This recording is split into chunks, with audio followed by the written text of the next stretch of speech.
Memang benar ada 3 besar, seperti juga umumnya survei lain menunjukkan, yang sudah terpetakan lewat hasil survei ini. Tetapi jangan lupa bahwa mereka yang belum ketahuan pilihannya, undecided voters, para pemilih yang belum kita tahu apa pilihannya, berada dalam jumlah yang masih signifikan, hampir 25%. Masih dengan pola yang sama, Mas Ganjar ada di angka 37,5%, Mas Anies Baswedan, Pak Prabowo di peringkat kedua dengan 30,5%, jadi dua nama ini sudah masuk di angka 30%, dan ketiga ada Mas Anies Baswedan di angka 25,2%. Ketika berbicara Ganjar Pranowo, tingkat elektabilitasnya di atas 30%, jauh di atas tingkat elektabilitas dari PDI Perjuangan. Artinya, Ganjar berpotensi menjadi dongkrak dan magnet elektoral dari PDI Perjuangan ketika dua variabel, orang dengan survei tertinggi dan partai dengan survei tertinggi ini kemudian menjadi satu variabel. Ya, alhamdulillah kader-kader partai dapat persepsi yang positif dari masyarakat, tapi untuk menjadi seorang presiden itu diperlukan keteguhan di dalam memimpin, sehingga bukan elektoral semata. Yang menarik, Ganjar Pranowo ini justru menunjukkan suatu peningkatan yang sangat signifikan.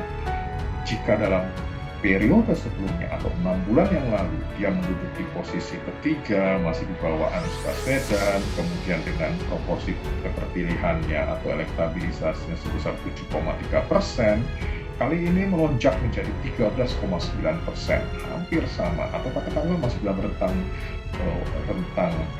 hasil yang sama dengan Pak Prabowo Subianto.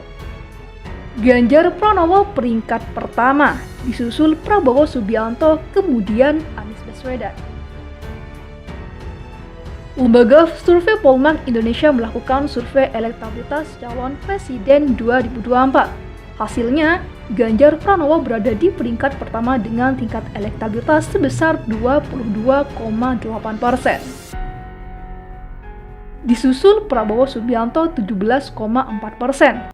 Anies Baswedan 13,9%, Ridwan Kamil 5,2%, dan Abdul Muhaimin Iskandar sebesar 4,8%.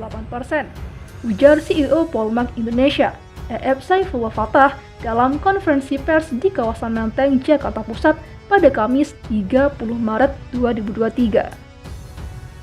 Selain itu, capres yang berada di peringkat 5 ke bawah, ada Sandiaga Uno dengan tingkat elektabilitas 2%, Puan Maharani dan Agus Harimurti Yudhoyono 1,7%, Khofifah Indar Parawansa 1,3%, Andika Perkasa 1,1%, Erick Thohir 1%, Ahmad Heriawan 0,9%, Erlangga Hartarto 0,7%, dan Budi Gunawan 0,2%.